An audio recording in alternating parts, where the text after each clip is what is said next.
So, maganda mo dito, ang daming entryway ng bahay namin. Kasi ito, pag-akyat mo natin, syempre, entryway ito. So, dito naka-display yung ating, tawag dito, Pakira. Good day and welcome po sa panibago na ng mga episode ng aming channel. At ako nga po pala ulit, si Allen ng Greenyard TV. And para naman sa vlog natin for today, eto, nag-research tayo and nanood din tayo ng mga video sa YouTube. At nagustuhan natin itong topic na to na mga halaman na pwede nating ilagay sa front gate, sa even yun ay outdoor or indoor, front door mo, o kaya naman ay yung mga entryways mo. Ito yung mga halaman na perfect na kaya nyo mag-thrive dito sa lugar na yan, una. Magandang pang-decorate, pangalawa. At pangatlo, syempre, isama na rin natin yung nagsaserve as good luck kung yung ang hanap ninyo ay mga halaman na rin makatulong para makapagbigay ng good luck kung naniniwala kayo sa mga ganitong klase ng paniniwala o ng mga belief, yung mga feng shui. So yan, iisa-isahin natin yan. For all ito dahil hindi nga lang siya pang-decoration, kundi pang good luck na rin. Kaya ito, isa-isahin natin yung mga halaman na yan. At syempre, itutur ko na din kayo kasi dito mismo sa loob ng bahay namin o sa harapan pala ng bahay namin, napakaraming halaman na makikita nyo dito sa entryway. Kung ano-ano ba yung mga halaman na nakalagay sa front door namin, sa may gate namin, sa entryway namin. Yan, iisa-isahin kong ipakita sa inyo yung mga halaman na yan. At syempre, bago tayo magsimula, sa mga bago pa lamang po sa aming channel, huwag niyo pong kakalimutan na mag-like, share, and subscribe. And pakihit na rin po yung notification bell para maging updated kayo sa mga susunod pa naming videos. Please also visit and support na rin po yung aming Facebook and Instagram page, Greenyard PH po. Mga gustong bumisita sa aming garden, naandi dito lang po sa screen yung aming complete address. And visit nyo rin po yung Facebook page namin kasi nag-post po kami ng mga halaman na for sale namin. So yan. And kung meron po kayo nagustuhang halaman sa mga nakapost na to, please leave us a message. Ito na nga, ano ba yung mga halaman na perfect or tamang ilagay sa mga gate natin, sa harapan ng bahay natin? And sa front door, sa entryway, ito, isa-isahin natin yung mga halaman na yan. So, unahin na natin sa ating listahan. Etong nasa likod ko ngayon, ito yung tinatawag natin na Pakira or money tree. When it comes dito, ayan, nanonood kayo ng mga previous vlog namin, napakita na namin yung entryway namin, yung front door namin. And ang naka-display talaga dito, kadalasan, or nung una, ay yung money tree na common, yung color green lamang. So, hindi siya naging variegated. Pinaltan lang namin siya ng variegated. And when it comes dun sa nabasa ko, yan, ano daw yan, nagsaserve as nakakapagdalo ng good luck sa may-ari. At saka napakaganda naman talagang i-display sa entryway kapag kaganito. And ito lamang, kung halimbawa, sa front gate, walang problema kasi ang mga Pakira or itong mga money tree, ito naman talaga ay naka-display or dumalaki sila, nagiging puno itong mga to eh. And yung puno na yan yung nagsaserve or namumunga ng mga buto na kung saan pinapasibol natin at nagiging panibagong puno. So wala kayong magiging worry kung halimbawa maglalagay kayo ng money tree sa mga sa gate nyo, even yan ay direct sunlight. Huwag kayong mag-alala kasi magta-thrive sila doon dahil yun naman talaga yung gusto nila. And pagdating doon sa good luck, wala namang specific na inilagay ko dapat variegated ba siya, dapat ba ay ordinary lang. So kahit alin dyan sa mga yan. Kasi ang pagkakalam ko, tatlo na yan eh. May golden, tapos itong isang to variegated kasi to. At pagkatapos yung isa yung ordinary. And yun nga, before kasi ang nakalagay dito sa amin money tree na yung Pakira na color green, pero pinaltan nga namin, ginawa naming variegated. Kasi syempre tingnan nyo naman, ang ganda naman talaga ng variegated kapag compare mo dun sa money tree. Pero kung halimbawa wala tayong makuha na variegated, okay pa rin yung mga money tree. Pero ngayon, didepende naman sa paglalagyan. Halimbawa, sa gate or outdoor ang paglalagyan ninyo, mas maganda or mas advisable kung ang gagamitin natin o ang ilalagay natin dyan ay yung Pakira na common. Kasi yun matibay talaga, subok siya at direct sunlight. Ito kasing mga ganito, unang-una sa lahat, variegated siya. So, hindi niya kaya yung direct sunlight, lalo na kung hindi siya trained na ilagay mo sa mga direct sunlight na area or spot. Lalo na kung halimbawa, all day tinatamaan siya ng direktang sikat ng araw. Pero kung halimbawa, kung ang gate nyo naman ay, let's say, sabihin nating shaded, may bubong, wala namang problema, pero wag nyo din siyang ilalagay sa mga madidilim na lugar kung halimbawang variegated. Kasi maaaring mag-fade yung kulay ng variegation, maaaring manilaw at mamatay yung mga dahon niya. Kapag ka naman nasa direct sunlight, syempre ang unang-unang mangyayari dyan ay masusunog yung mga dahon nila. Kaya importante na dapat obserbahan muna natin yung paglalagyan niya kung gate ba. Ito katulad nito, dito namin siya inilagay. east facing, nakikita nyo naman may window or may glass na nakapalibot sa kanya, yung pinaka-corner namin. Kaya yung direct sunlight, pasok sa kanya, pero morning sunlight yun, kaya walang problema, kaya niyang i-tolerate yan ganyan, kasi morning sunlight lang yung tumatama sa kanya. Kaya perfect siya dito sa aming entryway dito sa likod ko, kasi ito yung papasok ng hagdan namin. Kaya yan, nakikita nyo naman, and kung makikita nyo talaga may stand yung makakakita kapag ka meron kayo nito. Tsaka iba nakakapagbigay talaga ng aliwalas. Ubuhay yung spot na paglalagyan mo pagka may ganito kang kagandang halaman. And ang maganda mo dyan, very affordable na itong mga ganito ngayon. Gantong kalaki na variegated na halaman na pakira, umaabot yan ng 18 hanggang 25,000 ang bentahan. Pero ngayon, more or less, mga 5K pababa, may mabibili na kayo na malalaki na ha, hindi yung maliliit. Dalawa nga yung aming variegated na pakira kasi parang considered na sigurong front gate yung aming harapan na yon. Kasi ayan, imbes na front door or imbes na pintuan, gate talaga yung entryway namin. Naglagay kami ng isang maliit, tapos syempre yung paakyat, entryway na ulit yun, papunta dito sa living room namin, naglagay pa ulit kami ng isa. At ang susunod naman sa ating listahan ay ito namang tinatawag natin na Chiflera. So ito kasi parang katulad din pagdating sa feng shui or sa good luck, yung 5 fingers kasi kung tawagin. And ito kasi ay swerte kapag kaganyan yung mga dahon niya, yung mga ovate, heart shape, yung mga circle, at saka yung mga soft na dahon, yan daw yung considered as lucky. Eh magandang i-display dun sa bukana, sa gate natin, sa harapan ng bahay natin, sa mga entryways natin. And pagdating dito sa mga Chiflera, wala kayong magiging problema. Kasi unang-una sa lahat, ginagamit siyang pang landscape. Kaya kahit i-display mo siya, gawin mo siyang landscape sa front yard mo, sa may gate mo, dun sa bakod mo sa harap, if meron kang plant box doon, magta-tribe itong mga Chiflera. Mas gusto nila yon kasi syempre, mas lalabas or lulutang. Kita nyo naman yung variegation nito. And by the way, may 3 klase ito sa pagkakaalam ko. Nakakita na ako ng dwarf nito na maliliit. Although hindi ko alam kung dwarf siya talaga. Pero kasi nung nakita ko siya, ang liit-liit niya na nakalagay siya sa maliit na paso. And I don't know kung lalaki pa yun yung katulad ng normal na size ng dahon niya na about 3 to 4 inches yung laki. And kahit pa kasi sabihin mong bago pa lang or baby pa lang yung mga Chiflera, hindi naman siya lumiliit ng ganun eh. So may 3 variety to. Yung una, yung color green lamang na Chiflera 5 fingers. So sabihin lang may option kayo. Pangalawa, itong variegated Chiflera. Ito naman variegated or yung golden na yan. Madali lang din naman siyang hanapin kahit sa ang area, kahit saan kayo pumunta. Actually, parang mas mahirap pang hanapin yung ano nito, yung ordinary. Kasi mas lumalabas talaga or mas mabenta yung variegated, kaya mas marami kayong makikitang ganun. Pagkatapos yun nga, may lumalabas na rin ngayon na dwarf na Chiflera. And for halimbawa, sa front gate natin, sa harapan ng bahay natin, tama itong mga Chiflera. Kahit direct sunlight, kahit shaded, walang problema. And kahit pa sabihin mong ilagay mo sa front door mo, walang problema kahit hindi siya tinatamaan ng direct sunlight. Hindi naman basta-basta mawawala yung variegation ng Chiflera unless siya ay ilalagay mo sa madilim na lugar. So yon, may tendency talaga silang mag-revert. And kung halimbawa, kahit pa sabihin mong nandun siya sa harapan ng gate natin, sa natin, at tinatamaan naman siya ng right amount of light.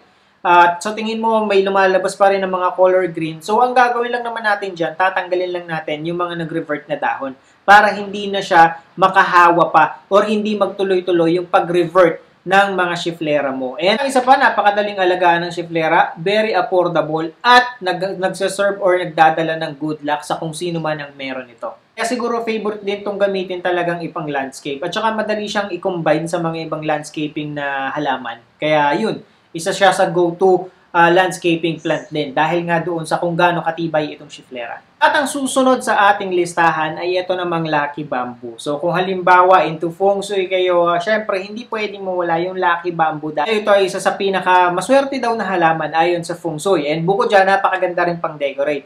Easy to care at saka madali mo siyang or napakaraming decoration yung pwede natin gawin sa kanila. And kung napanood niyo yung mga videos natin regarding sa Lucky Bamboo, ang Lucky Bamboo, bawat stocks niyan, kung ilan yung number ng stocks niyan, may meaning yan. And the more, syempre, the merrier, at saka the more, yung parang mas maraming good luck yung, or mas magiging effective siya.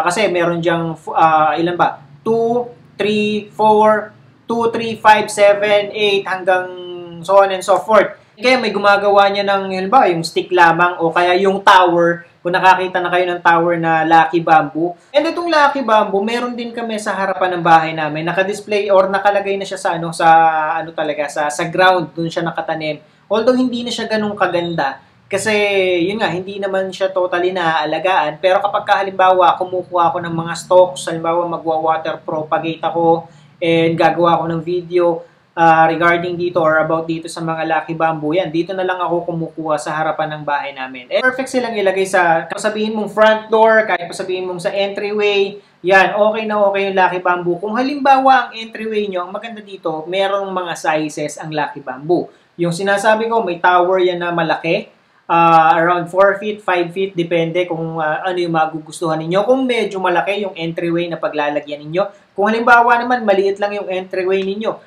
pwede naman kayong mag-display ng mga ganitong klase lamang na Lucky Bamboo na nakalagay sa base lamang. Kasi sa base siya nakalagay kahit naka-water propagate, magta-thrive yung Lucky Bamboo ninyo. O kaya naman ay kung halimbawa nakatanim siya, parang pagoda, it depends talaga sa kung gaano kalaki yung gusto ninyo. When it comes, kung halimbawa ilalagay mo siya sa gate mo, make sure lamang na siguro hindi siya mabibilad ng sabihin nating maghapon. Kasi kapag nabilad siya ng maghapon, yun, medyo mapapangit ang inyong mga Lucky Bamboo at maaaring masira at masunog yung mga dahon nila. At ang susunod sa ating listahan na pwedeng ilagay sa may gate natin, front door natin, and sa mga entryway natin, ay ito namang mga orchids. So pagdating dito sa orchids, ang pinaka-popular dito sa atin, I think, ay yung banda. And isa pa ay ang Phalaenopsis. So ito, pagdating sa orchids, sa tingin ko, depende. Kasi hindi lahat ng orchids, although I'm not sure, pero may mga orchids kasi, depende sa paglalagyan ninyo. Kung halimbawa sa gate nyo ilalagay, tapos direct sunlight, pwede dyan yung Phalaenopsis. Kasi yung Phalaenopsis, madali siyang masunog, madali siyang masira talaga yung dahon. Although, merong mga orchids kasi, hindi naman nagbigay ng specific na variety ng orchid, kaya kahit anong orchid ay pwede. Ang maganda mo dito kasi, itong mga orchid na to, syempre, ay mga flowering plants. Yun yung kauna-unahang mapapansin kapag meron ka nito sa entryway or lalo na kung halimbawa meron ka nito sa gate. Pagpasok pa lamang ng gate, meron ka na kagad naka-display na ganito. And kaya ito, even before yung mga lola natin o yung mga lola namin, orchids talaga yung inaalagaan. Sila yung mga ikinakapit sa mga bunot.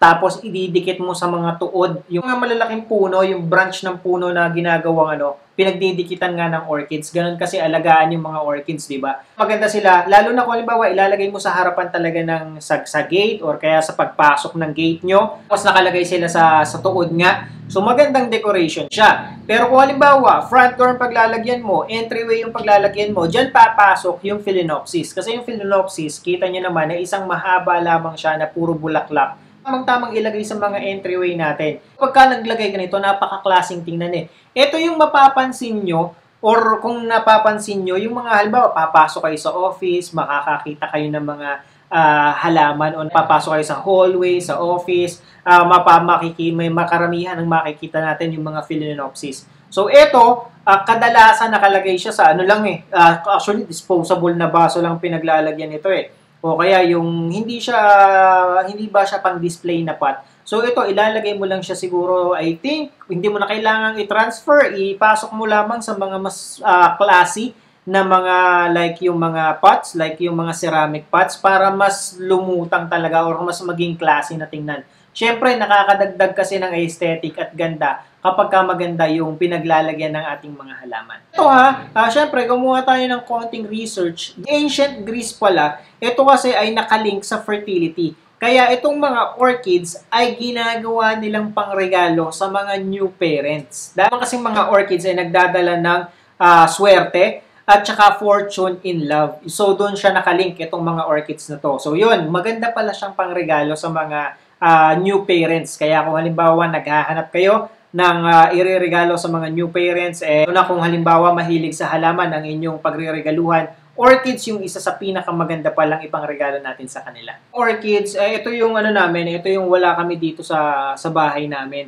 Meron kami nito dati, kaya lang yung lumipas na nga yung bulaklak niya. Ang maganda mo lang sa kanya, naglalas ng sabihin na nating 2 hanggang 3 buwan yung bulaklak niya bago tuluyang lumipas yung ganda ng mga bulaklak na to. Kaya magsasawa ka talaga dun sa sa bulaklak na meron siya. Huwag mo lang siyang ilalagay sa kunyari yung entryway mo medyo makipot at sagiin. So wag kasi syempre kapag ka nasagi yung petals ng bulaklak nito, maaaring manlagas. Yun lang yung isang worry natin pagdating dito sa mga orchids. Ang susunod sa ating listahan ay ito namang mga ferns. Dito, considered as lucky din pala itong mga ferns. And ito, maganda siyang kung halimbawa gusto mong ilagay sa gate mo, sa harapan mo or sa entryway o kaya dun sa harapan nga ng bahay mo ay pang bed cover. Ito yung isa sa pinakamaganda. Kasi kapag ka kumapal at lumago, kung halimbawa plant box ang paglalagyan mo ng fern mo, kakapal talaga siya eh. And kakainin niya or walang matitirang kahit na anong portion dyan na let's say makikita yung soil dahil lumalaki hanggang 35 inches. Yung mga dahon nito, humahaba siya ng hanggang 35 inches. So, ganun kalaki. Ito, malapit sa amin personally, ginawa niya yon sa sa harapan ng events place niya. Yung mismong gate, meron siyang dalawang plant box sa gilid. Doon naka-display doon nakatanim yung kasi parang meron siyang landscaping na area doon na may plant box. Nilagyan niya yung punong-puno yun ng fern. Although pako fern yung ginamit niya. Pero, syempre, mas maganda, mas rare na fern. Or yung pako fern kasi mura lang siya kung tutuusin.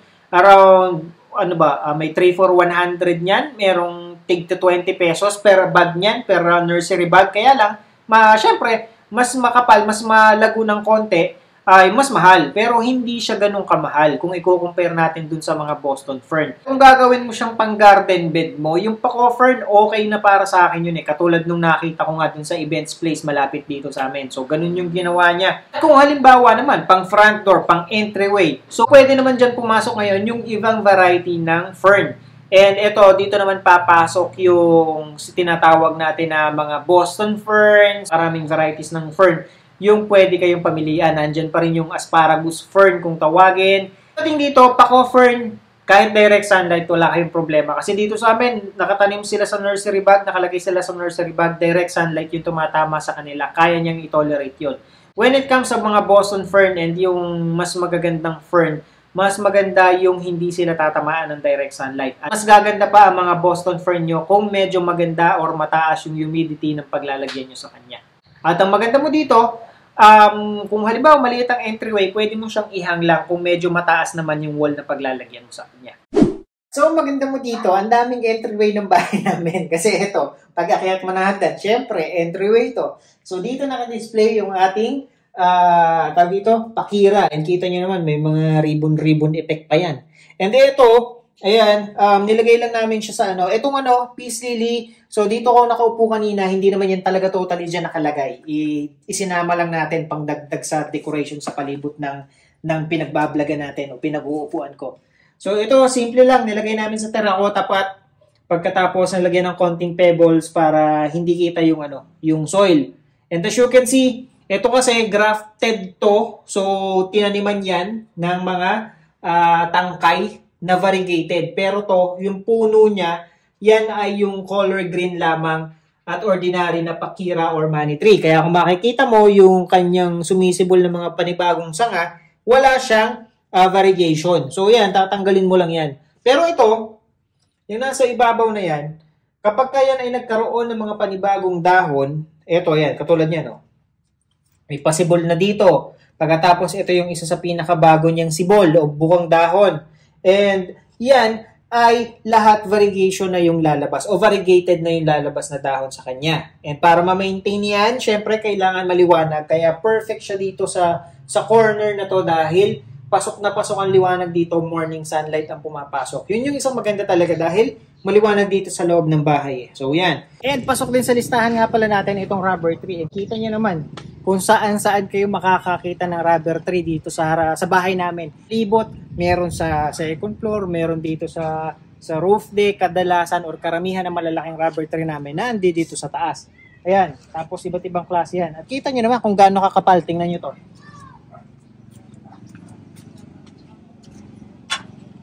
Kita nyo? Kita yan.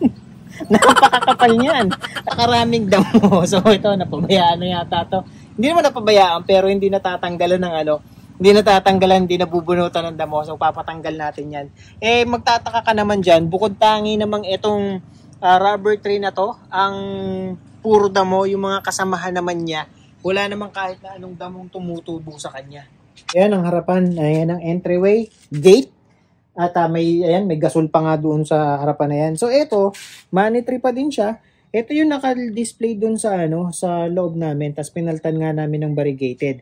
Pagkatapos, itong jade plant na to, ayan, nasa harapan ng entryway. May mga kasamang ribbon. So, ayan yung entryway namin. Ibinaba lang dito para at least nauulanan siya. Pero doon siya nakalagay katabi ng ng money tree. May planter basket siya doon. So ayan, napakasukal na nga ng namin ng entryway namin or ng harapan sa may gate namin. Nandito yung peace lily. Ito. Yan, dito talaga yung nakalagay. Tapos sa other side, merong ordinary naman na peace lily. Tapos yan, yung mga bilite, mga Jose Buno, tsaka itong sensation, no? Tapos kung ano-anong philodendron, mga black cardinal na andyan din lahat. Even yung mga Birkins natin, photos. So lahat yan, andyan. So that's it. Dito na po natatapos ang ating vlog for today. And syempre, I hope nakatulong at nag-enjoy kayo sa panonood ng video na to. And again, sa mga bago pa lamang po sa aming channel, huwag niyong kakalimutan na mag-like, share, and subscribe. And pakihit na rin po yung notification bell para maging updated kayo sa mga susunod pa nating videos. Please also visit and support na rin po ang aming Facebook and Instagram page, Greenyard PH po. And ulitin po natin, may mga bagong post po kaming halaman. So kung halimbawa interested kayong bumili dun sa mga halaman na nakapost na yun, just leave us a message. Magkita-kita po ulit tayo sa susunod na episode ng Greenyard TV and thank you for watching.